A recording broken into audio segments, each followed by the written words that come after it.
Hello and welcome to another series of conversation with Chatterbox. And today we have Terry Greer-King, Vice President Sales, Europe, Middle East, and Africa at SonicWall. Welcome, Terry. That's great. Thank you so much for the opportunity to be on the show. Thank you, and thank you for taking your time out and speaking to us. So, Terry, there's a very basic question I need to ask you regarding SonicWall. All our viewers would like to know what SonicWall is and what is your focus at SonicWall. So look, for 28 years, this company's been in operation protecting businesses across the globe from cyber risk as it's developed. In that history, back in 2012, we were acquired by the Dell Corporation and spent 4 years as part of that organization. We were divested in 2016. For the last 3 years as a private company, we've been investing significantly into technology. So we're known for supplying great firewalling technology, but to protect against the bad guys, you need more than just firewalling. You need an architecture, you need to move to the cloud. So for 3 years, investing hugely in technology. We do some proprietary, really smart things none of our competitors do. This year, we're trying to take that technology and take it to larger customers. So as well as the mid-sized customers that we love and can protect, we actually want to take it to enterprise customers because we think our technology helps them on the drive to embrace IoT and helps protect them in the future. Okay, since you've mentioned about the enterprise customers in particular, so just a quick question. Is your channel ready for it? And what measures are you taking to make sure that your channel is ready to go out and hit the enterprise business now? Wow, so we have approaching 20,000 partners across the globe, so a significant partner base. And we've always been incredibly channel orientated. All of our business is derived through channel partners. And actually, the whole world is going through transformation. So each of those 20,000 partners are on their own transformation route. They may develop in certain ways, they may develop in others. For us, because we want to engage with enterprise customers, we may ask for some of those partners to develop, or we may need to acquire some new partners to add to it. One of the specific areas of interest, managed security services essentially says that rather than enterprises buying their own product, maintaining their own product, managing their own product, and trying to interpret the reports they get out of it, that actually something like 74% of organizations who currently are in control of their own security architecture actually seek to move completely to a managed security proposition, either entirely or in some hybrid route. Now, we've just announced a major change about how we go to market and some of the other facilities we have about enabling that. So some of our partners will embrace the drive to manage security proposition to customers, others a little less so. So there's lots of change taking place there. Within SonicWall for something like 2 years now, we've run something affectionately known as SonicWall University. You can guess, it's about education. So it's our ability to educate particularly customers, partners, and SonicWall employees about what we're doing. So we're trying to educate, bring people with us. We run a whole load of roadshows across the whole of Europe, Africa, and the Middle East over the last 12 months, something like 70 roadshows we've run, all to try to communicate the story and bring everyone up to speed. How is the threat landscape different from the regions you're managing, Middle East, Europe, and Africa, from the rest of the world? So we have something like 1 million sensors deployed across the globe. We stop something like 28 million malware attacks every day. So this is big. And actually there are differences, but the differences change from time to time. So we actually publish a threat report every 6 months, which details by region kind of what's occurring. But part of the answer to that question is there's actually a lot of commonality. So the benefits of being a large global organization is we might see threat, we might see malware, we might see a ransomware attack attacking a particular vertical or a particular geography, maybe not in the Middle East. And what we can do is automatically bring that to the customers in the Middle East so you're protected very, very quickly. So it's about protecting people across the globe, understanding where there are differences in behaviors from the bad guys, but also understand where there's some commonality. The whole point is to keep people as protected as best they can be. So the other very important thing these days in the world is the buzzwords. And when I talk about the buzzwords, 5G, IoT, AI, they're all buzzwords, especially the digital transformation. So how is SonicWall addressing to all of that? Man, if I could have a dollar or so for every buzzword there was in this industry, I guess I'd be a rich man, right? So let's pull those things apart a little bit. I've been around this industry a long period of time. I remember the birth of the internet.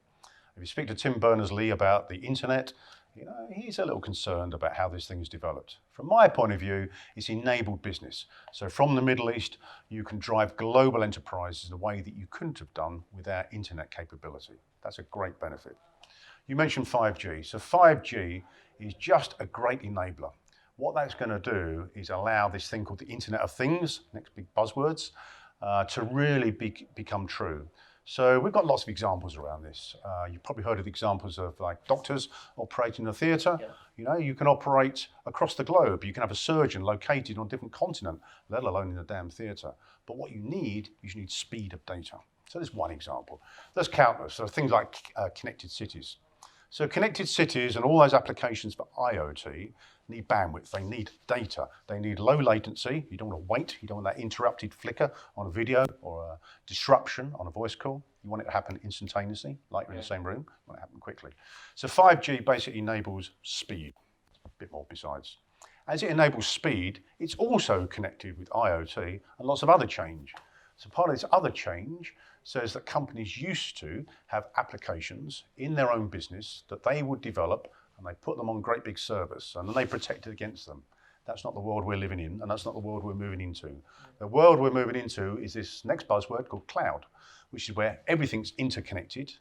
The applications that your business runs on may not sit on your premises. They're likely to sit in the cloud, which essentially means it sits somewhere else. In the Middle East, you would be concerned about it in country because of governance rules and regulation. So the applications are hosted elsewhere. Your security, in effect, therefore moves. It's not just firewalling within a building. So we need to consider security from your device, your phone, how you're connecting, your pad, your laptop. We need to consider where those applications are. So it really means a whole change in security as well.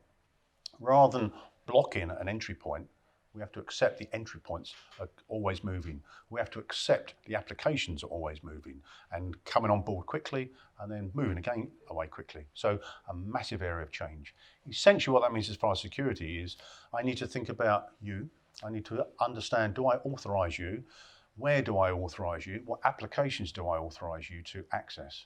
So I move much more to endpoint control, understanding who you are and what applications you are. And that's a very dynamic environment and not the environment we used to live in the past. And essentially SonicWall was at the heart of that. Pick the last few buzzwords I think you mentioned there, which was things like artificial intelligence, machine learning. So with people, there's a global shortage of security professionals. So should anyone want to form a career and make lots of money, either in the Middle East or globally, aside from banking and been involved in the oil industry, follow the cybersecurity route. There is a global shortage of cybersecurity professionals. But people can only interpret data so quickly. So the advantages of machine learning, artificial intelligence, is to learn from these 28 million malware attacks that are occurring, these thousands of attacks that are occurring every day in some organizations. It's not an isolated thing. You need machine learning, you need technology to help you understand that, filter that through in a meaningful way to a human being. A human being can then take action. So there's a few buzzwords hopefully connected together. So with all these buzzwords, there's a big concern with CISOs and CIOs in the industry. So what advice would you give to them? Just take this seriously. As we move forward in this world, as we connect more and more, as we enable different types of business to operate, we enable business in the Middle East to get greater access to global markets. It's terribly exciting, terribly interesting. But think about risk. So forget just for a second whether it's a firewall, whether it's a particular device that's implemented in your organization. Think about the risk. Put a process into your organization, always analyzing risk. So what's really important to you? What would cause this business damage if it was to be taken, lost? And what can you live with? Because you can't protect against everything. So basically analyze your risk and continue to analyze your risk. If you're interested in acquiring a company, kind of take a real deep view on the security that organization currently has. If you're interested in a new venture, make sure security concerns are built in from the start. So for the security, we're using the word risk a lot more these days. And if you review now your own infrastructure and you speak to your security people and what are you doing to protect this organization, I'm sure lots of tools are deployed. One of the big challenges that we've grown into this market is people have taken this seriously in the past and they're investing in an awful lot of products. But the products have come from a multitude of different vendors. They're not terribly well integrated. They don't provide common events and alerts. So often, when you see a customer that's been breached, something really horrible's happened, you investigate that breach, you work out what's gone on. What's gone on is, for a start, most of those companies invested large amounts of money in security technology. They just didn't see what happened.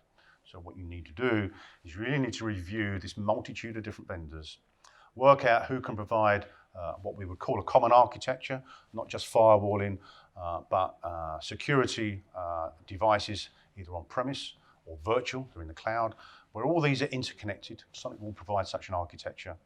You get common alarms, common eventing. It allows you to rationalize, actually saves a little bit of money as well, but it allows you to be in control of that security. So really the advice is, take it seriously. Don't adopt the approach we have adopted for the last 10 years on security, which is buy a firewall, buy some antivirus, buy some endpoint encryption.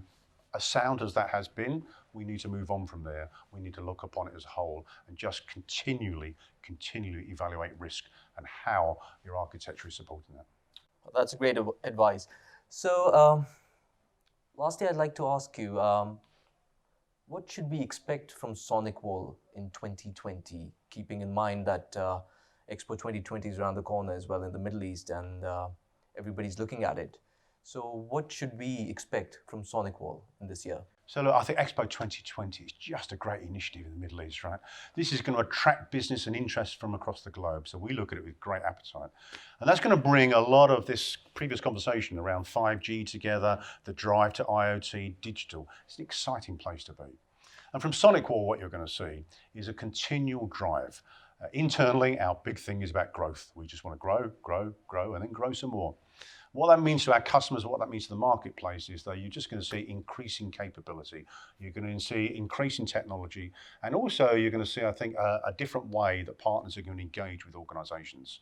So as well as engaging with technology, business leaders, you're going to find us talking to you directly and with partners, because a lot of this is about business messaging. A lot of it is about taking an application, diving in to the 21st century. And you're going to see a load of these at 2020, right? So I think the Expo is going to be brilliant. We would love to be involved in that and driving forward. You're just going to see tremendous change and a lot of talk about risk, but to business leaders about moving into cloud and increased capability from SonicWall. Great. So thank you so much. And that was Terry Greer-King, Vice President Sales, Europe, Middle East and Africa at SonicWall. We'll come again. We'll see you soon with another industry expert. Till then, take care. Goodbye.